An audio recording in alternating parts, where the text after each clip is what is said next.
Pesquisas recentes feitas com o óleo de cozinha brasileiro apontam riscos para a saúde, com algumas marcas apresentando certos componentes que podem causar até um tipo de câncer bem agressivo. Como é que algo tão comum na cozinha brasileira e já há bastante tempo tornou-se mais vilão do que já vinha sendo rotulado? Vamos conhecer a história desse utilizadíssimo ingrediente, até sabermos o que os estudos da Weill Cornell Medicine apontaram. Amigo inseparável das donas de casa e daqueles que trabalham em cozinhas industriais ou restaurantes, o óleo de cozinha, também conhecido como óleo comestível, tem uma longa história junto à humanidade. Nos primórdios, lá quando nossos ancestrais, caçadores-coletores, começaram a assar a carne de suas caças para comer, eles perceberam que a gordura que caía do fogo podia ser usada para preparar outros tipos de alimentos. Esse é considerado o uso mais primitivo que se conhece do uso do óleo comestível. Com o tempo, diferentes civilizações aprenderam a extrair óleos de plantas oleaginosas através de métodos rudimentares. No caso da azeitona, por exemplo, há evidências arqueológicas do uso de azeite na região de Israel, por volta de 6.000 e 4.500 a.C. Na Europa meridional, a produção de azeite já era comum por volta de 3.000 a.C. Para quem acredita que a soja é uma planta recente, eu sinto em dizer que sua crença está errada, viu? Na China e no Japão, o óleo de soja já era produzido por volta de 2.000 anos antes de Cristo. O amendoim e o girassol, que hoje em dia são comercializados em forma de óleo comestível e não são nada econômicos para usar no dia a dia, já eram usados pelos antigos povos das Américas Central e do Norte, que os torravam e os esmagavam, ferviam a pasta em água e retiravam o óleo que subia à superfície. Já na África, métodos semelhantes eram empregados com a polpa de palmiste e coco ralado, que eram fervidos para extrair o óleo. No Brasil, a chegada do óleo de cozinha está intrinsecamente ligada à colonização portuguesa e à introdução de novas culturas agrícolas e hábitos alimentares. Não há um momento único e preciso para essa introdução, mas se formos traçar um panorama de como isso ocorreu, certamente começou com o uso do azeite, que já era amplamente usado em alguns países europeus, especialmente pelos portugueses. Ele era utilizado tanto na culinária quanto para outros fins como iluminação. Portugal já tinha uma longa tradição no cultivo de oliveiras e produção de azeite. Certamente o azeite não era servido aos escravos e colonos comuns. Eles, como seus ancestrais, tinham que fazer uso de gorduras naturais, extraídas de forma rudimentar, como já vimos. E por ser mais fácil de conseguir, haja vista que a criação de porcos nas colônias da época era muito comum e abundante. Por isso mesmo, é que ainda mantemos boa parte desse uso tradicional da banha de porco no lugar dos óleos processados. Aliás, em estados como Goiás e Tocantins, por exemplo, ainda encontramos restaurantes que utilizam a banha de porco no preparo dos alimentos. E não há quem reclame não, tá? Foi somente no final do século XIX e início do século XX é que passamos a produzir óleos vegetais comestíveis, vindos a partir de produções que o Brasil tinha de sobra. Assim surgiram o óleo de algodão, já que a produção de algodão estava em alta naqueles anos. O óleo de amendoim, que já era utilizado pela população indígena nativa, também ganhou muito espaço, especialmente comercial, e era utilizado por famílias ricas que não paravam de vir da Europa. O óleo de coco, que devido à abundância na região litorânea, passou a ser altamente consumido por toda a população. Depois, já no século XX, quando os produtores rurais descobriram a soja e do que ela era capaz de fazer, passaram a plantá-la cada vez mais, muitas vezes destruindo centenas de hectares de matas nativas para dar lugar a lavouras de soja de perder de vista. E isso ainda é comum, mas com áreas ainda maiores para plantio. No Brasil, a soja não só se tornou um dos componentes básicos da alimentação, como também uma das maiores forças econômicas do país.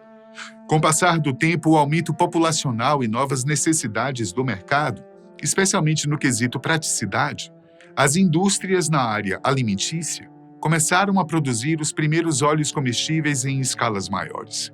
Porém, os primeiros óleos comestíveis eram muito diferentes dos óleos refinados que conhecemos hoje. Eles eram obtidos por processos simples, como prensagem manual, moagem, aquecimento ou fervura, resultando em óleos brutos e não refinados. Esses óleos continham impurezas, sedimentos e até pedaços da matéria-prima que os dava origem.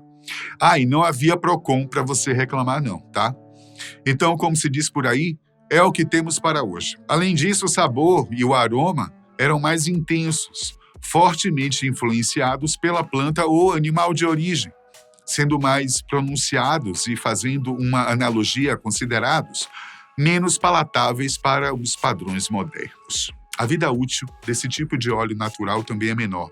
Primeiro, devido às impurezas, que ajudam no processo de vencimento, e segundo, por não conter conservantes, como hoje acontece com os alimentos processados e que vão aí, à sua mesa. No Brasil e em outros países, onde boa parte da população ainda vive em comunidades rurais, é muito comum o uso da banha suína na cozinha, ao invés do óleo de soja, de canola ou girassol. Um dos principais motivos, claro, é o acesso que eles possuem a esse tipo de óleo mais natural.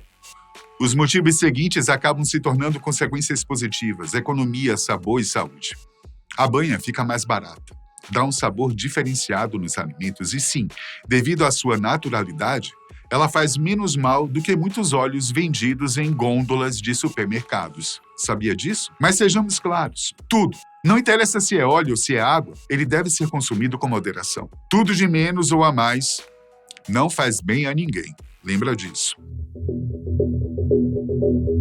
O mundo dos óleos comestíveis é diversificado, cada um com suas particularidades que influenciam no sabor, aroma, ponto de fumaça e benefícios à saúde. Quanto à origem, como sabemos, ele pode ser vegetal ou animal. Os de origem vegetal podem ser encontrados em diferentes versões, sendo que o de soja é o mais acessível a todas as faixas da população. Mas há também outros tipos, como os de girassol, canola, algodão, gergelim e linhaça, assim como os originados de frutas, como o azeite de oliva, o óleo de abacate, de dendê ou de coco, bem como os baseados em grãos, como os de arroz e milho. Quanto à origem animal, normalmente, ou vem da banha do porco ou de peixe. Hoje em dia, há 3 tipos de processamento do óleo de cozinha, o que os difere em relação a diversas características. Por exemplo, no processamento dos azeites virgens e extra virgens, seus óleos são obtidos por prensagem a frio, sem uso de solventes ou altas temperaturas, o que preserva ao máximo suas características naturais, sabor, aroma e nutrientes. Eles geralmente possuem maior acidez e menor ponto de fumaça. Calma, que eu vou explicar. Ponto de fumaça refere-se à temperatura a partir da qual o óleo passa a liberar fumaça, o que indica que ele está começando a se queimar. Normalmente, a partir deste ponto, já não garante mais o sabor do alimento. Já os refinados passam por processos de purificação para remover impurezas, acidez, cor e odor, tornando-os mais neutros e com maior ponto de fumaça. São os mais utilizados nas cozinhas modernas, como também são os que têm chamado a atenção do pessoal da área de saúde e que daqui a pouco eu vou falar, tá? Já os semi-refinados passam por alguns, mas nem todos os processos, o que mantém algumas características do óleo bruto. Explicando melhor, a diferença entre óleos refinados e semi-refinados reside na intensidade e no número de etapas do processo de refino. Os óleos refinados são submetidos a um processo completo de refino para remover impurezas que afetam a cor, o odor, o sabor, a acidez e a estabilidade do óleo bruto. O objetivo é obter um óleo mais neutro, com maior vida útil e ponto de fumaça mais elevado, tornando-o adequado para uma variedade maior de usos na culinária, especialmente aqueles que envolvem altas temperaturas. Os semi-refinados passam por algumas etapas do refino, geralmente a neutralização da acidez, mas podem reter alguns componentes que conferem cor, odor ou sabor mais pronunciados em comparação com os óleos totalmente refinados. E muitas vezes, óleos semi-refinados precisam passar por etapas adicionais para serem considerados adequados para consumo humano direto. O processo de refino de óleos vegetais geralmente envolve etapas que vão da remoção das gomas a etapas opcionais como a hibernação. Tudo começa com a degomagem dos grãos, que é a remoção de gomas, os fosfolipídios e proteínas que podem causar turbidez e instabilidade. Normalmente usa-se um tipo de ácido no processo, mas também é possível fazer com hidratação aquosa. Depois vem o processo de neutralização, que é a remoção de ácidos graxos livres para reduzir a acidez e evitar a formação de sabão em etapas posteriores. E isso é feito geralmente com a adição de hidróxido de sódio, a famosa soda cáustica. Na sequência vem o branqueamento, ou a descoloração, que é a remoção de pigmentos como clorofila e carotenoides e outros resíduos que afetam a cor do óleo. Utiliza-se materiais absorventes como argila ativada e carvão ativado. O próximo passo é a desodorização, que é a remoção de compostos voláteis responsáveis por odores e sabores indesejáveis, como aldeídos e cetonas.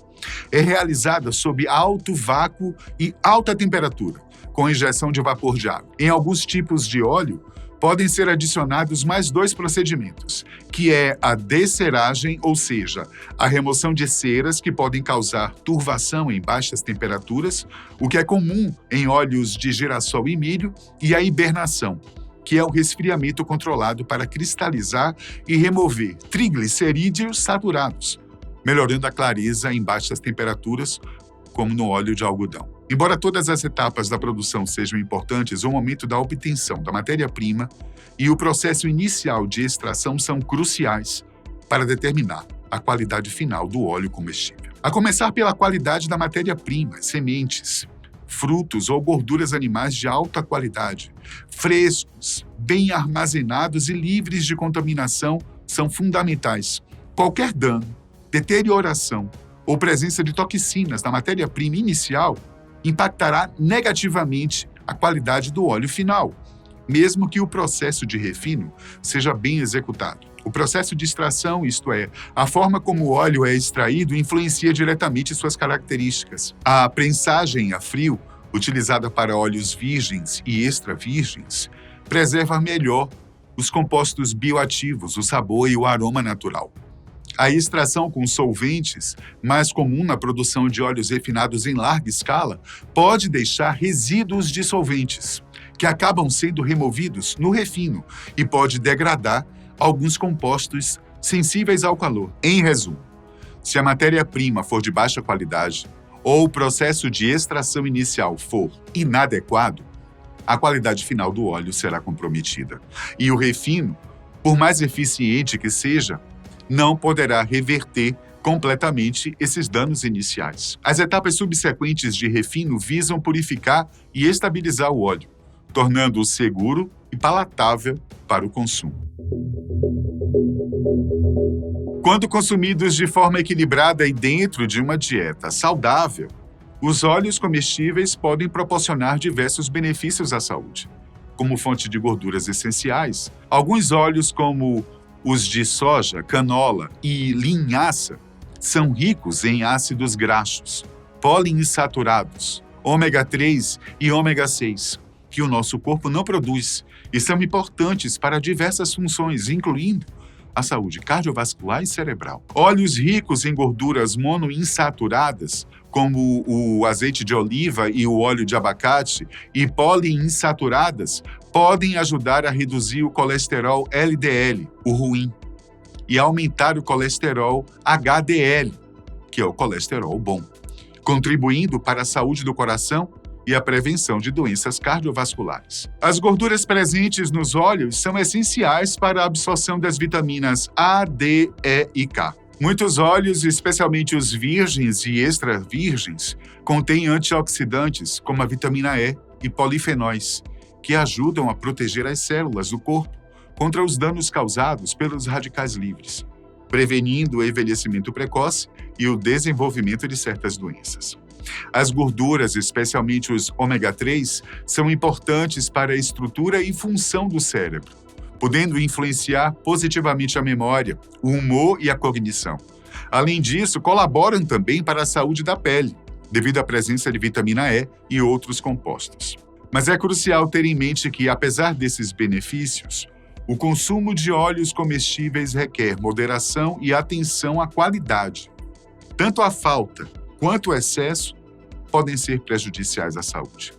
A ingestão inadequada pode levar à deficiência de ácidos graxos essenciais e vitaminas, enquanto o consumo exagerado contribui para o aumento da ingestão calórica total, podendo levar ao ganho de peso e aumentar os riscos de doenças metabólicas e cardiovasculares, dependendo do tipo de óleo e do contexto da dieta, né? E isso nos leva ao nosso próximo tópico, onde finalmente exploraremos o que novos estudos têm revelado sobre o consumo de certos óleos e seus impactos na saúde, o que não deixa de ser preocupante, tá?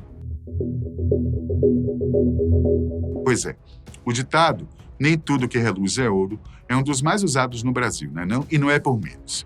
Infelizmente, assim como em vários outros lugares do mundo, sempre há alguma coisa por detrás disso. O fato é que uma pesquisa feita por uma agência norte-americana, a Weill Cornell Medicine, cujo alvo eram justamente os óleos comestíveis, apontou que no produto final há um elemento altamente prejudicial, capaz de causar algum tipo de câncer agressivo. O câncer classificado como agressivo é conhecido por se espalhar mais rapidamente e exigir tratamentos também agressivos, como quimioterapia combinada com cirurgias. De acordo com a Cornell Medicine, há um tipo de gordura remanescente no processo de refino e semi-refino chamado ácido linoleico, do tipo poliinsaturada, e é muito comum em óleos vegetais, sejam de sementes ou de nozes.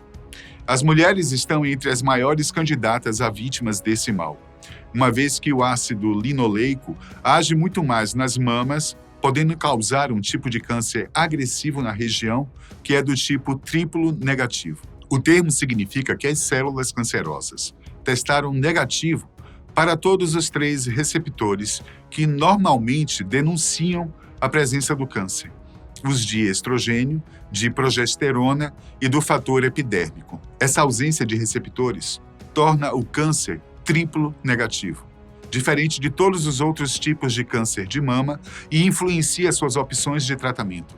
Cientistas identificaram que o ácido linoleico possui a capacidade de ativar diretamente uma via de crescimento em células cancerígenas triplo negativas, uma manifestação agressiva da doença responsável por aproximadamente 15% dos casos. Essa ativação se concretiza por meio da ligação desse ácido graxo à proteína FABP5, cuja presença é notavelmente elevada nessas células cancerosas. Tal ligação desencadeia a via do mTORC1, um regulador essencial do crescimento e do metabolismo celular, o que acelera a progressão tumoral em estudos pré-clínicos realizados com modelos animais. Em experimentos com camundongos submetidos a uma dieta rica em ácido linoleico, observou-se um desenvolvimento tumoral de maior magnitude. Adicionalmente, a pesquisa revelou concentrações aumentadas de FABP5 e ácido linoleico em amostras sanguíneas de pacientes diagnosticadas com câncer de mama triplo negativo, fortalecendo a hipótese dessa conexão também em humanos. A sobrevivência de pacientes com câncer triplo negativo apresenta um desafio, com taxas em torno de 77%, inferiores às de outros tipos de câncer de mama que superam os 90%. O pesquisador John Blennings, que é o principal autor do estudo, destaca a especificidade da ação do ácido linoleico, afirmando que agora sabemos que o ácido linoleico estimula o crescimento de células cancerígenas de uma maneira muito específica. Apesar do prognóstico mais reservado, Blennings vislumbra um horizonte promissor, acreditando que essa compreensão aprofundada pode refinar a identificação de pacientes que se beneficiariam significativamente de recomendações nutricionais individualizadas. Apesar do que apontou os estudos, o que se pede às pessoas é, no mínimo, discernimento e entendimento, antes de deixar de ir ao mercado, fazer suas compras e abandonar de vez os óleos comestíveis. Embora a luz de alerta já tenha sido acesa, o estudo também apontou que o ácido linoleico pode estar relacionado ao crescimento do câncer apenas em contextos específicos. Segundo Justin Stebbing, professor do curso de biomedicina da Universidade Anglia Ruskin, não há motivo para pânico. Ele publicou um artigo esclarecendo que isso não significa que, por padrão, óleos de cozinha necessariamente causam câncer de mama, já que fatores como genética, alimentação e exposição ambiental também têm uma grande influência na saúde das pessoas. Ele afirmou que o papel do ácido linoleico no câncer de mama triplo negativo é uma descoberta importante, mas representa apenas uma peça de um quebra-cabeças complexo. O cientista ainda completa dizendo que uma dieta balanceada e integral continua sendo a melhor forma de evitar qualquer tipo de câncer. As pesquisas continuarão, até que alguma coisa positiva também seja tirada de tudo isso. Afinal, quase tudo na vida tem dois lados, né? Um que oferece o que há de bom e o outro que é o inverso disso. Até a próxima.